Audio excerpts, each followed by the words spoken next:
The month of December has started and from now onwards you have 176 days left for your UPSC prelims exam. आपका exam 28 में 2023 को है, तो it's become inevitable, बहुत important है कि आप अपनी प्रिपरेशन को स्ट्रीमलाइन कर दीजिए। साल का आखिरी महीना स्टार्ट हो गया है, तो मेंस के लिए आप जो भी चीज़ें पढ़ रहे होंगे उसको 2x स्पीड से पढ़िएगा, बिकॉज एक बार हम नेक्स्ट ईयर में एंटर कर जाते हैं तो फिर लगता है कि एग्ज़ाम बस आ ही गया है। This video is all about important topics of prelims exam. मैंने इस वीडियो में 47 टॉपिक्स को एनालाइज किया है based on previous 10 year UPSC prelims paper. और ये चीज़ें इंपॉर्टेंट क्यों हैं? आप लोग सिलेबस पढ़ते हो, आप लोग प्री बुक्स पढ़ते हो, बट काफ़ी लोग ऐसे टॉपिक्स को आइडेंटिफाई नहीं करते हैं। देखिए, when you will see UPSC syllabus, तो यूपीएससी ने मेंस के सिलेबस को काफ़ी अच्छे से कवर किया है, बट वहीं आप प्री का सिलेबस देखो तो बहुत ही ब्रॉड टॉपिक लिखा है। फॉर एग्जाम्पल, आप ये प्रीलिम्स का सिलेबस देख सकते हो, बहुत ही ब्रॉड हेडिंग्स लिखे हैं, like current event of national international importance, history of India, Indian and world geography, Indian polity, governance, constitution, political system, Panchayati Raj, economic and social development, general issues on environment, ecology. So based on this syllabus अगर आप तैयारी करोगे तो UPSC ने पूरा का पूरा syllabus ही open ended छोड़ दिया है। It's like when you ask someone कि क्या पढ़ना है, तो आगे से आपको रिप्लाई मिलेगा कि भाई हिस्ट्री पढ़ लो, ज्योग्राफी पढ़ लो, साइंस पढ़ लो। दैट इज़ वाई ये बहुत इंपॉर्टेंट हो जाता है कि आप प्रीवियस ईयर क्वेश्चंस को देखें, उनके ट्रेंड को देखें, उनके नेचर्स को देखें, और उसी से आपको पता चलेगा कि आपको प्रीलिम्स के लिए क्या पढ़ना है। So in this video I will discuss the following things कि why it is important to analyse. मैंने आपको बता दिया है बिकॉज बहुत ही पुअरली फॉर्मुलेटेड है यूपीएससी के प्री का सिलेबस। Second point is we will analyse the trend of UPSC past year papers. Third one is I will give you 47 important topics, जिनमें से ऑलमोस्ट 80 to 85% क्वेश्चन एग्जाम में आते ही आते हैं। And the fourth one is which subject to start first, किसको पहले पढ़ें, किसको प्रायोरिटी में रखें, बिकॉज इतने सब्जेक्ट्स हैं ना, तो काफी लोग को प्रॉब्लम होती है कि पहले हिस्ट्री पढ़ें कि पॉलिटी पढ़ें। So I will briefly talk about it at the end of the session. Now let's see the trend. 2022 में देखोगे आप तो जितने क्वेश्चंस आए थे उसमें से 10% पॉलिटी एंड गवर्नेंस से आए थे, 8% आपके इंटरनेशनल रिलेशन से आए थे, 16% आर्ट एंड कल्चर और हिस्ट्री से आए थे, आपके 12% मतलब 12 क्वेश्चन आपके साइंस एंड टेक्स से आए थे, ज्योग्राफी से 12 आए थे। 2022 में ही ज्योग्राफी से इतने ज़्यादा आए थे, नहीं तो ज्योग्राफी का ट्रेंड जो है वो थोड़ा लोअर साइड में रहा है। एग्रीकल्चर से 3 क्वेश्चन आए थे, एनवायरमेंट से 18 आए थे, और लास्टली इकोनॉमी और स्कीम से 21 क्वेश्चन आए थे। प्रीवियस 10 साल का पेपर देखिए 2013 से लेकर 2022 तक, तो यहाँ पे आपको एक बेसिक ग्राफ देखने को मिलेगा। इससे आपको आइडिया हो जाएगा कि किस सब्जेक्ट से कितने क्वेश्चंस पूछे गए हैं। यहाँ पे आप देखोगे तो 4-5 सब्जेक्ट ऐसे हैं जो कोर एरिया फॉर्म करते हैं यूपीएससी का, जैसे आपका इकोनॉमी हो गया, एनवायरनमेंट हो गया, हिस्ट्री हो गया, पॉलिटी हो गया। ये 4 सब्जेक्ट आपके ऐसे हैं जहाँ से 70 to 75% क्वेश्चंस आते हैं। इसके बाद कुछ और टॉपिक्स हो गया, like science and tech, geography, international relations. Sports and awards का क्वेश्चन देखोगे तो 2021 में पूछा गया 4 क्वेश्चन, उससे पहले कोई क्वेश्चन नहीं पूछा गया था। तो मैंने देखा है काफ़ी लोग बहुत ही करंट अफेयर में स्पोर्ट्स पढ़ने लगे, अवार्ड पढ़ने लगे। बेसिक ओवरव्यू दीजिए, बट ऐसा नहीं है कि आप पूरे के पूरे दिन आप स्पोर्ट्स और अवार्ड को पढ़ रहे हैं। So this is all about the trend. बाकी एनवायरमेंट और एग्रीकल्चर का सेक्शन कुछ बढ़ गया है, बिकॉज फॉरेस्ट सर्विसेज का जो प्री होता है वो यूपीएससी के आईएएस के प्री के साथ होता है, इसीलिए एनवायरमेंट का वेटेज भी बढ़ने लगा है। साथ ही साथ एनवायरमेंट के क्वेश्चन को जो लेवल थे वो भी काफी इंक्रीज हो गए हैं। नेक्स्ट आप देखिए प्रीलिम्स का कट ऑफ है। सो मैंने आपको पहले भी दिखाया था कि 2017 के बाद कट ऑफ गिर रहा है। 2017 में 105 था, 18 में 98, 19 में 98, 20 में 92.51, 21 में 87.54। अब देखिए 22 में कितना जाता है, बट 22 में भी जो उम्मीद है 95 से कम रहने की है। नाउ लेट्स सी अलग अलग सब्जेक्ट के कौन कौन से इंपॉर्टेंट टॉपिक्स आपको पढ़ने हैं। और देखिए इंपॉर्टेंट इसलिए हो जाता है ना ये, बिकॉज जब भी इन टॉपिक्स को आप देखोगे, इन टॉपिक्स को आप एनालाइज करोगे, और अभी आप मेंस पढ़ रहे हो या फिर करंट अफेयर पढ़ रहे हो, तो आपको एक आइडिया रहेगा कि ये पर्टिकुलर चीज़ प्री में पूछी जा सकती है। For example social capital ethics में आता है, बट सोशल कैपिटल प्रीलिम से पूछा जा चुका है। सो जब आपको क्लियर कट आइडिया रहेगा कि ये पर्टिकुलर चीज़ें प्री में पूछी जा सकती हैं, तब जब आप मेंस की तैयारी करते हो तो उसी वक्त आपकी प्री की तैयारी भी होती रहती है। इकोनॉमी का काफ़ी अच्छा खासा वेटेज है यूपीएससी प्रीलिम्स में, और इकोनॉमी को मैंने काफ़ी डिटेल वे में कवर किया है। आपको कहाँ से क्या पढ़ना है, प्री के लिए कैसे पढ़ना है, मेंस के लिए कैसे पढ़ना है, उस वीडियो का लिंक मैं आपको डिस्क्रिप्शन में दे दूंगा। उस वीडियो को आप जाके देख लीजिएगा, तो इकोनॉमी कहाँ से पढ़ना है, कैसे पढ़ना है, क्या रिसोर्सेज यूज़ कर रहे हैं, वो सारे डाउट आपके खत्म हो जाएंगे। यहाँ मैं इंपॉर्टेंट टॉपिक्स की बात करता हूँ, तो सबसे पहले आपको पढ़ना है मनी एंड बैंकिंग। यहाँ बेसिकली आपको मॉनेटरी पॉलिसी पढ़ना है, लीगल टेंडर्स पढ़ने हैं, फंजिबिलिटी क्या होता है, यूपीआई के बारे में पढ़ना है, एनपीसीआई के बारे में पढ़ना है, आरबीआई का रोल क्या है, फंक्शन क्या है पढ़ना है, रेपो रेट बढ़ाने से क्या होता है, घटाने से क्या होता है, ओपन मार्केट ऑपरेशन क्या होता है, सीआरआर क्या होता है, एसएलआर क्या होता है, बेसल नॉर्म्स क्या होते हैं। तो इस सारी टॉपिक्स को कवर करना है, बिकॉज यहाँ से जो क्वेश्चंस आते हैं ना वो थोड़े कंसेप्चुअल होते हैं। इनको आप समझ जाओगे तो आपको रटने की जरूरत नहीं पड़ेगी। सेकंड आपको फिजिकल पॉलिसी पढ़ना है। यहाँ पे आपको गवर्नमेंट के प्रोग्राम्स पढ़ने हैं, गवर्नमेंट के मेजर्स पढ़ने हैं, बजट पढ़ना होता है, टैक्सेशन पढ़ना होता है। Third one is macro economy policy. यहाँ पे आपको जीडीपी पढ़ना होगा, जीडीपी डिफ्लेटर के बारे में पढ़ेंगे। आप इन्फ्लेशन के बारे में पढ़ेंगे, इन्फ्लेशन के टाइप्स के बारे में पढ़ेंगे, इन्फ्लेशन के कॉज एंड कॉन्सिक्वेंसेस के बारे में पढ़ेंगे, गिग इकोनॉमी के बारे में पढ़ेंगे। तो ये सारी चीज़ें आपको मैक्रो इकोनॉमिक पॉलिसी में पढ़ने को मिलेंगी। फोर्थ है आपका poverty and sustainable development. Poverty तो आपको डायरेक्टली मेंशन है सिलेबस में, यहाँ पे आप पॉवर्टी एस्टिमेशन पढ़ेंगे, जो अलग अलग कमिटीज़ बनी है पॉवर्टी एस्टिमेट करने के लिए वो पढ़ेंगे, मल्टी डायमेंशनल पॉवर्टी इंडेक्स पढ़ेंगे, वर्ल्ड बैंक का जो इंडेक्स है वो पढ़ेंगे, यहीं पे आप नीति आयोग को भी पढ़ेंगे। नेक्स्ट आपका external sector and balance of payment, यहाँ पे आप परचेजिंग पावर पैरिटी पढ़ोगे, करेंसी मैनिपुलेशन पढ़ोगे, डीवैल्यूएशन पढ़ोगे, इसके साथ साथ आप बैलेंस ऑफ पेमेंट पढ़ेंगे, एक्सटर्नल बोरोइंग पढ़ेंगे। सिक्स्थ है आपका international organisation and groupings. So economy में कुछ इंपॉर्टेंट ऑर्गेनाइजेशन है, जैसे आपका ब्रिटेन वुड इंस्टीट्यूशंस हो गया, IMF, world bank, WTO, RCEP, world economic forum. देखिए वर्ल्ड इकोनॉमिक फोरम के बारे में क्वेश्चन नहीं पूछा गया है, बट इसके काफ़ी रिपोर्ट्स आते हैं जो काफ़ी इंपॉर्टेंट हो जाते हैं आपके एग्जाम के लिए। सो वर्ल्ड इकोनॉमिक फोरम को आप पढ़ लीजिएगा। हो सकता है स्टेटमेंट वाइज क्वेश्चन आ जाए कि ये इंटर गवर्नमेंटल बॉडी है या फिर NGO है, इसका हेडक्वार्टर कहाँ पे है। तो बेसिक आइडिया आप ले लीजिएगा, विकीपीडिया खोलिएगा, पहला जो पैराग्राफ आता है ना उसको पढ़ लीजिएगा, उससे क्वेश्चन आपके बन जाते हैं। नेक्स्ट जो इकोनॉमी इंपॉर्टेंट है वो है इकोनॉमिक ट्रेंड।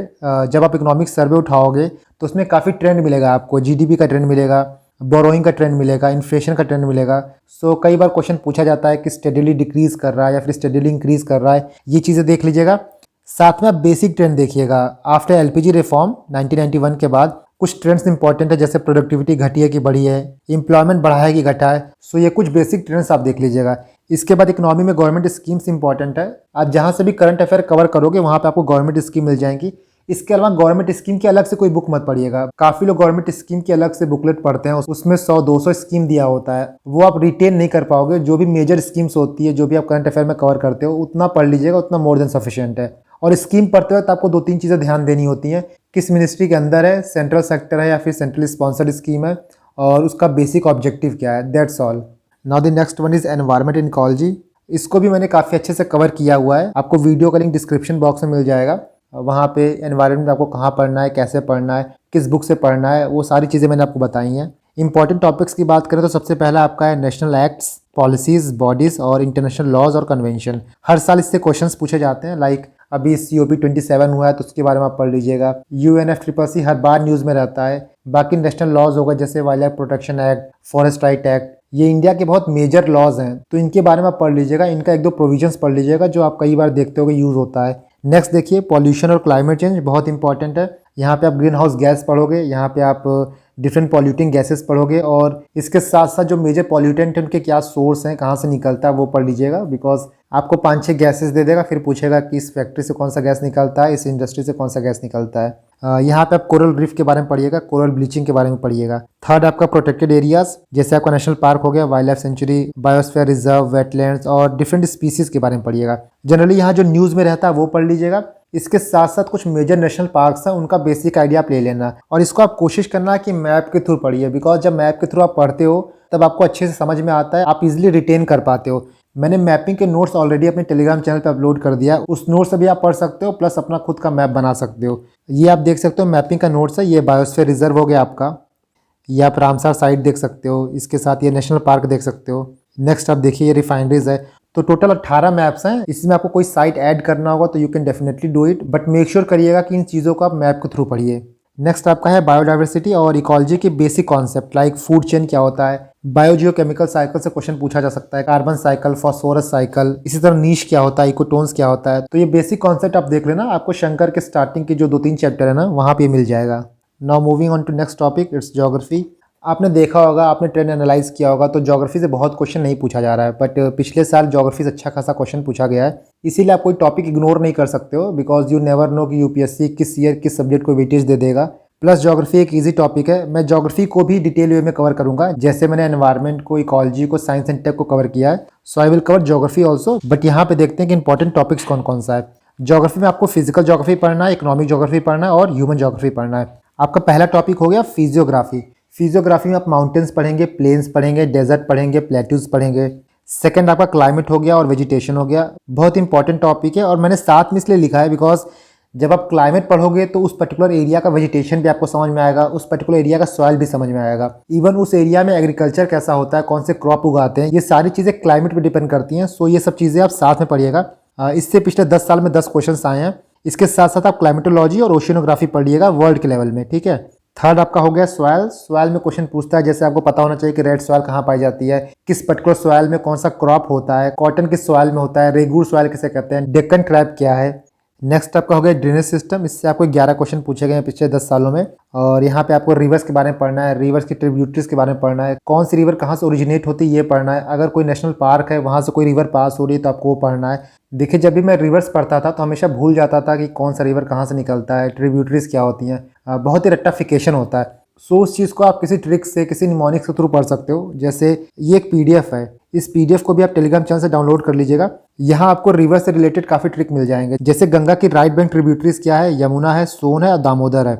इसको आप यशोदा के नाम से पढ़ सकते हो। इसके साथ आपको यहाँ पे मैप मिल जाएगा तो आप इजीली आइडेंटिफाई कर पाओगे। नेक्स्ट आपका रिसोर्सेज इंडस्ट्री है, कौन सा मिनरल कहाँ पाया जाता है, मेजर मिनरल्स क्या होते हैं, माइनर्स क्या होते हैं, रेयर अर्थ मेटल्स कहाँ पाए जाते हैं, गोल्ड कहाँ पाया जाता है, यूरेनियम कहाँ पाया जाता है। तो ये सारी चीज़ें आप यहाँ पे देखोगे। नेक्स्ट आपका एग्रीकल्चर हो गया। एग्रीकल्चर को आप इकोनॉमी से भी रिलेट कर सकते हो। यहाँ पे आप एमएसपी पढ़िएगा, एग्रीकल्चर क्रेडिट पढ़िएगा, क्रॉप्स के बारे में पढ़िएगा। And the seventh one is map location. Geography से रिलेटेड जितने भी मैप हैं आप यहाँ पे देख लेना। Last one is tribe. इससे बहुत ज़्यादा क्वेश्चन नहीं पूछे गए हैं बट स्टेटमेंट में क्वेश्चन आ जाते हैं, तो कुछ इंपॉर्टेंट ट्राइब्स आप पढ़ लीजिएगा। खासकर ट्राइब्स को आप मैप के थ्रू पढ़िएगा। मैं आपको एक मैप दिखा देता हूँ। आप यहाँ पे ट्राइबल कम्युनिटीज़ के मैप देख रहे होगे कि किस स्टेट में कौन सा ट्राइब पाया जाता है। सो आप इस मैप से चीज़ों को पढ़िएगा तो आपको याद रहेगा। ये मैप भी आपको मेरे टेलीग्राम चैनल पे मिल जाएगा, मैंने ऑलरेडी अपलोड किया है। Next one is Indian polity.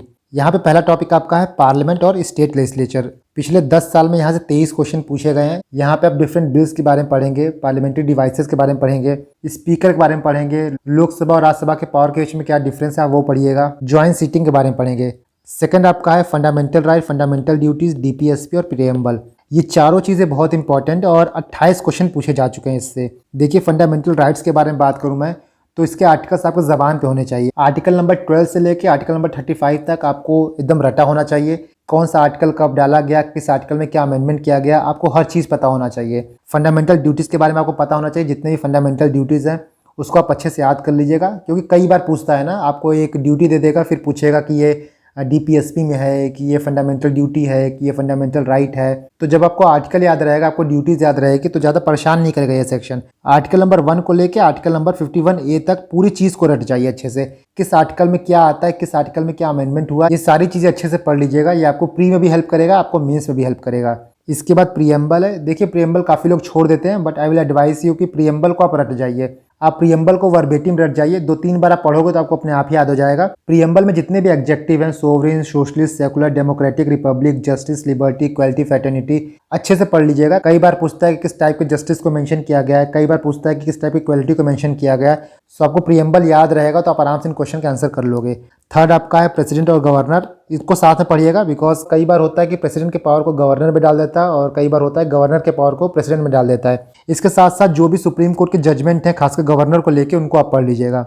Next आपका हो गया पंचायती राज। यहाँ पे जो जो कमिटीज़ बनी थी उनको पढ़ लीजिएगा। बेसिक पंचायती राज के जो आर्टिकल्स हैं, आर्टिकल 243 से लेकर 243O तक, उनको देख लेना। जुडिशरी बहुत इंपॉर्टेंट है। जुडिशरी में आप ये देखिएगा कि कैसे अपॉइंटमेंट होता है और कैसे रिमूवल होता है। सिक्स्थ आपका इमरजेंसी प्रोविजंस ऑफ फेडरलिज्म, जिसको आप सेंट्रल स्टेट रिलेशन भी कह सकते हो, इनको आप देख लीजिएगा। और लास्ट आपका कॉन्स्टिट्यूशनल और नॉन कॉन्स्टिट्यूशनल बॉडीज। मैंने इसका 1 पेज का पीडीएफ अपने टेलीग्राम चैनल पर अपलोड किया था, उसको पढ़ लेना, फिर आपको लक्ष्मीकांत से पढ़ने की जरूरत नहीं पड़ेगी। You can see the PDF here. यहाँ आपको इलेक्शन कमीशन मिल जाएगा, UPSC, SPSC, finance commission, CAG.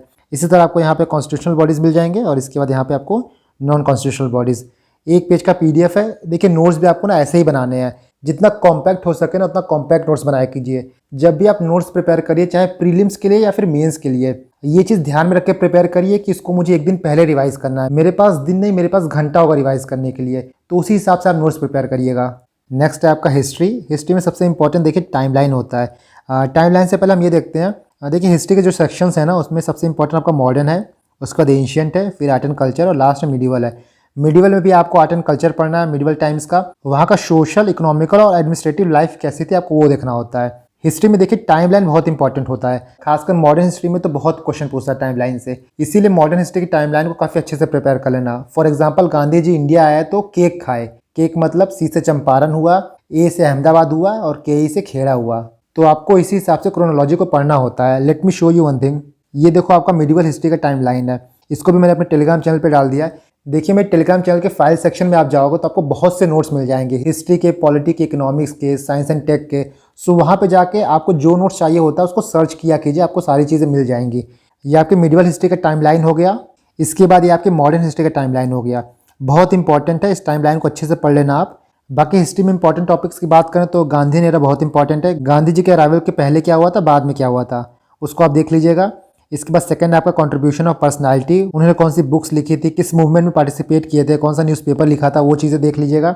इसके बाद ब्रिटिश टाइम के एक्ट्स जैसे रेगुलेटिंग एक्ट 1773 हो गया, चार्टर एक्ट हो गया, आपका काउंसिल ऑफ इंडिया एक्ट हो गया, गवर्नमेंट ऑफ इंडिया एक्ट हो गया, उनको देख लेना। देखिए जब भी आप एक्ट पढ़ोगे ना तो एक एक्ट को सीक्वेंस से पढ़िएगा, बिकॉज कोई भी एक्ट आया था उसके पीछे कुछ ना कुछ रीजंस थे। जब भी आप एक्ट को सीक्वेंस से पढ़ोगे और ये समझोगे कि कोई एक्ट आने का रीज़न क्या था, तो जो एक्ट के अंदर प्रोविजंस है ना वो चीज़ आपको आराम से याद रहेंगी। फॉर एग्जांपल 1773 में जो रेगुलेटिंग एक्ट आया था वो ईस्ट इंडिया कंपनी को रेगुलेट करने के लिए आया था, बिकॉज करप्शन बहुत बढ़ गया था ईस्ट इंडिया कंपनी में। इसके बाद 1909 तक जो आपका एक्ट था वो काउंसिल एक्ट था। 1919 में जो आपका एक्ट आया था वो आपका गवर्नमेंट ऑफ इंडिया एक्ट था। मतलब ब्रिटिशर्स का जो अप्रोच था वो रिप्रेजेंटेटिव गवर्नेंस से बदल के रिस्पॉन्सिबल गवर्नेंस की तरफ आ गया था। नेक्स्ट मूवमेंट्स आप पढ़िएगा। मूवमेंट्स में आप सोशो रिलीजियस रिफॉर्म पढ़ेंगे, पीजन मूवमेंट्स, ट्राइबल और सिविल मूवमेंट्स। यहाँ पे कौन कौन से लीडर्स इन्वॉल्व थे, उनका क्या रोल था वो आप देखेंगे। फिफ्थ आपका economic impact of British rule. Sixth आपका है वॉइस रॉय, कांग्रेस के प्रेसिडेंट, इसके साथ रिवॉल्यूशनरी मूवमेंट्स आप पढ़ेंगे। यहाँ पे आप देखोगे कि किस वॉइस रॉय के टर्म में कौन सा काम हुआ था। रिवॉल्यूशनरी मूवमेंट में देखोगे कौन सी कॉन्स्पिरेसी से कौन सा लीडर इन्वॉल्व था, लाहौर कॉन्स्पिरेसी में कौन था, कानपुर कॉन्स्पिरेसी में कौन था। नेक्स्ट हम एशियंट इंडिया पे आते हैं। यहाँ पे सबसे इंपॉर्टेंट आपका टर्मिनोलॉजीज हो गया। इसकी पीडीएफ भी मैंने अपने टेलीग्राम चैनल पे डाल दिया है, जैसे आप ये देख सकते हो। ये शेखर बंदोपाध्याय के बुक का ग्लॉसरी है। यहाँ से काफ़ी क्वेश्चन पूछे जा चुके हैं, जैसे आप वक्त देख सकते हो। इसके साथ आप यहाँ देखिए दस्तक पूछा जा चुका है, दीकू पूछा जा चुका है, आपसे हुंडी पूछा जा चुका है। सो इन पे आप एक नज़र डाल लेना। सेकंड आपका इंडस वैली सिविलाइजेशन है, हड़प्पा सिविलाइजेशन है। इनके फीचर्स आप पढ़ लीजिएगा, प्लस किस साइट की क्या इंपॉर्टेंस थी, किस साइट पे क्या पाया गया था वो आप पढ़ लेना। थर्ड है आपका बुद्धिज्म और जैनिज्म। बहुत ही एवरग्रीन टॉपिक है और क्वेश्चन इससे आना ही आना है। एक क्वेश्चन तो हमेशा पूछता है, बट प्रॉब्लम इसकी ये है ना कि बहुत ज़्यादा डीप क्वेश्चन पूछता है। अब सो आप इसका बेसिक ओवरव्यू ले लेना। मान लीजिए इजी क्वेश्चन पूछे, जैसे 1-2 साल पहले पूछा था कि फ्यूचर बुद्धा कौन है, तो ऐसे सिंपल क्वेश्चन यहाँ से आए तो उसको कर लो। बट बहुत टफ क्वेश्चन आता है ना तो ये सेक्शन हो नहीं पाता है। सो इसका बेसिक ओवरव्यू ले लेना बस आप। फोर्थ है आपका मौर्यन, गुप्ता और चोला।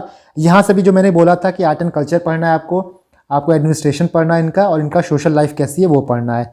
इसके बाद मिडिवल में देखें तो आई वुड से कि मिडिवल को आप लास्ट प्रायोरिटी रखना। इसमें भी आपको पढ़ना होगा तो फॉरेन ट्रैवलर्स पढ़ लीजिएगा, जैसे फाहियन हो गया, मार्को पोलो, अल बिरूनी, इब्न बतूता, कौन किसके टाइम पे आया, क्या ऑब्जर्वेशन था उनका, ये पढ़ लीजिएगा। भक्ति सूफी मूवमेंट काफ़ी इंपॉर्टेंट है, इसको देख लेना। साथ साथ पिछले कुछ सालों से विजयनगर एम्पायर से क्वेश्चन पूछ रहा है तो इसको आप देख लीजिएगा। इसका आर्ट एंड कल्चर और एडमिनिस्ट्रेशन। मुगल से देखिए जनरली आर्ट एंड कल्चर पे क्वेश्चन पूछता है और एडमिनिस्ट्रेशन पूछता है, तो इनको देख लेना आप। इसके साथ साथ आप चाहे तो दिल्ली सल्तनत देख सकते हो, बट जैसा मैंने बोला है ना कि मिडिवल इंडिया को आप लास्ट प्रायोरिटी रखना। सबसे पहले आप मॉडर्न पढ़िए, उसके बाद एंशियंट इंडिया पढ़िए, फिर आर्ट एंड कल्चर पढ़िए और लास्ट में मिडिवल इंडिया पढ़िए। आर्ट एंड कल्चर आपको पढ़ना है तो 2-3 टॉपिक पढ़िएगा। आर्किटेक्चर से क्वेश्चन पूछता है, इसको देख लेना आप। साथ ही डांस और पेंटिंग से क्वेश्चन पूछता है तो इसको देख लेना आप। मैंने साइंस एंड टेक को भी काफ़ी अच्छे से कवर किया था कि आपको कहाँ से पढ़ना है, कैसे पढ़ना है। इसकी वीडियो का लिंक भी आपको डिस्क्रिप्शन बॉक्स में मिल जाएगा। टॉपिक वाइज बात करूँ तो सबसे इंपॉर्टेंट बायोटेक है। बायोटेक से हर साल क्वेश्चन आता है। इसमें आप जीन एडिटिंग पढ़ोगे, जीन थेरेपी पढ़ोगे, स्टेम सेल पढ़ोगे, क्लोनिंग पढ़ोगे, जीएम क्रॉप्स पढ़ोगे, डीएनए टेक्नोलॉजी पढ़ोगे, बायोफ्यूल्स पढ़ोगे। जब भी आप साइंस पढ़िएगा ना तो माइंड मैप के थ्रू पढ़िएगा, बिकॉज एक टॉपिक से काफ़ी चीज़ें रिलेटेड होती हैं। जैसे मैंने आपको बायोटेक्नोलॉजी का माइंड मैप प्रोवाइड किया था, उसी तरह चाहे तो आप अलग अलग चीज़ों के माइंड मैप बना सकते हो। चाहे नैनो टेक्नोलॉजी का माइंड मैप हो गया, या फिर इमर्जिंग टेक जैसे 5G, internet of things, artificial intelligence, dark matter, machine learning, nano tech, इन सारे चीज़ों के आप माइंड मैप प्रिपेयर कर लोगे तो पढ़ने में ईजी रहेगा, प्लस समझने में ईजी रहेगा। बिकॉज साइंस एंड टेक के बहुत से क्वेश्चन ऐसे होते हैं कि आपको वर्ड पता हो कि कौन सा वर्ड किससे रिलेटेड है, तो आप वहाँ पर टिक कर दोगे आराम से। जैसे आप ये देख सकते हो, ये बायोटेक का माइंड मैप है। इसी तरह फॉर फास्टर रिवीजन अब बाकी टॉपिक्स के माइंड मैप प्रिपेयर कर लीजिएगा। इसके बाद हम देखें तो हेल्थ एंड डिजीजेस बहुत इंपॉर्टेंट है, and the fourth is space tech और डिफेंस। तो ये 4 टॉपिक इंपॉर्टेंट हैं साइंस के पर्सपेक्टिव से लेके। और साइंस के मैंने काफ़ी नोट्स अपने टेलीग्राम चैनल पर डाल दिए हैं, खासकर बायो एनसीईआरटी के लास्ट के 4 चैप्टर्स जो हैं वो काफ़ी इंपॉर्टेंट है। उनका मैंने काफ़ी अच्छा समरी अपने टेलीग्राम चैनल पर डाल दिया है, तो उसको आप पढ़ लीजिएगा। फिर आपको 12th क्लास की जो बायो के एनसीईआरटी है ना, उसको पढ़ने की जरूरत नहीं होगी। नेक्स्ट आपका आता है IR। देखिए जो प्रीम IR होता है ना, वो करंट अफेयर बेस्ड होता है। इसमें 2-3 चीज़ें इंपॉर्टेंट है। पहला एक आपका है प्लेसेस इन न्यूज़। कोई चीज़ न्यूज़ में रहेगा तो पूछ लेता है, जैसे सोलोमन आइलैंड कहाँ पे है। ग्रीस और टर्की के बीच में एजियन सी को लेकर काफ़ी डिस्प्यूट चल रहा है, तो आप ये देख लीजिएगा कि एजियन सी कहाँ है, उसके अराउंड कौन कौन सी कंट्रीज़ हैं। इसके साथ साथ इंपॉर्टेंट ग्रुपिंग्स जैसे BIMSTEC, SAARC, SCO, Quad, I2U2, AUKUS, RCEP, MTCR, AIB, इनका फंक्शन क्या है, इनके कौन कौन से मेंबर्स हैं, खासकर वो ग्रुपिंग जहाँ पे इंडिया मेंबर है ना, उनको देख लेना आप। So these are most important 47 topics जो आपको UPSC 2023 के लिए पढ़ के जाना है। एंड आई बिलीव कि इन टॉपिक्स को आप अच्छे से प्रिपेयर कर लेते हो तो कोई रीज़न नहीं है कि आपका प्री क्लियर ना हो, बशर्ते आप सीसेट अच्छा कर लो। सीसेट को लेके भी बहुत प्रॉब्लम हो रही है लोगों को। मैंने सीसेट पे काफ़ी वीडियो बनाया है, बट अगर आपको प्रॉब्लम हो रही है कोई पर्टिकुलर टॉपिक को लेके तो यू कैन कमेंट मी, मैं उस पर वीडियो बनाऊंगा। खासकर उन लोगों को प्रॉब्लम होती है सीसेट में जिनका मैथ बैकग्राउंड नहीं है और उनको ये लगता है कि हम मैथ कर नहीं पाएंगे, बाकी इंग्लिश हो गया या फिर रीजनिंग हो गया, वहाँ पे कुछ क्वेश्चन हमारे गलत हो जाते हैं। खासकर इंग्लिश में आप क्वेश्चन करके भी आते हो बट UPSC उसका आंसर चेंज कर देता है ना, तो फिर कट ऑफ के आप आसपास ही रह जाते हो। इसलिए सीसेट को इग्नोर मत करिएगा। बाकी GS1 की बात करें तो इन 47 टॉपिक्स को आप अच्छे से प्रिपेयर कर लेना, you will definitely S prelims. Now the last topic is कि किस सब्जेक्ट से स्टार्ट करें।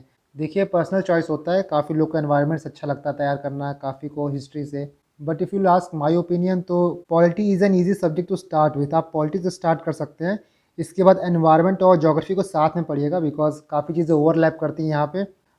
थर्ड आप इकोनॉमिक्स पढ़िए, क्योंकि जब आप फेब में जाएंगे तो आपको इकोनॉमिक्स सर्वे बजट वहाँ पढ़ना होता है। सो जब आप प्री की तरफ जा रहे हो तो आपको इकोनॉमिक्स सर्वे बजट वहाँ पढ़ना होगा और आपका बजट इकोनॉमिक सर्वे मेंस में भी हेल्प करेगा। और लास्ट आपका हिस्ट्री हो गया, बिकॉज हिस्ट्री में काफ़ी चीज़ें याद करने वाली होती हैं। सो जब आप लास्ट में हिस्ट्री पढ़ते हो, बेसिकली जो याद करने वाली चीज़ें पढ़ते हो, तो ज़्यादा दिन तक आप चीज़ों को रिटेन कर पाते हो। So I will prefer this sequence. बाकी आपको जो कंफर्टेबल लगता है आप उसको अप्लाई कर सकते हो। इनके साथ साथ आप करंट अफेयर पढ़ते रहना, जो मैंने बताया था आपको एक वीडियो के माध्यम से कि करंट अफेयर कैसे पढ़ना चाहिए, क्या क्या इंपॉर्टेंट चीज़ें हैं जो आपको ध्यान रखनी चाहिए, उन चीज़ों को आप पढ़ते रहना। वहाँ से आपका प्री का भी होते जाएगा, साथ में मेंस का भी होते जाएगा।